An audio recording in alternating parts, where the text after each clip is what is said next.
In this video, I want to talk about how you can open a Trading 212 Stocks and Shares ISA. Now, to be able to do this, there are three things you need to do first. Now, first one is you need to make sure that you're a UK citizen, otherwise it's not going to work. Second of all, you need to be at least 18 years old. And for the third one, you need to provide identification. So this will be your NI as well as proof of address or something like that. It depends. It's going to show you when you open up the app. But the way that you do it is either make an account, or if you already have one, you can come here and you can open new account. Now I cannot see it since I'm not a UK citizen, but you will be able to see it in there. Otherwise, you can head over here and press open new account.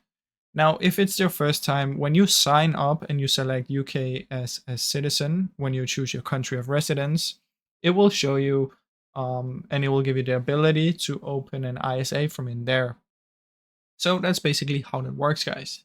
Now, I hope you enjoyed this short video. If you did, please leave a like and subscribe, as it helps me out a ton. Thank you so much for watching.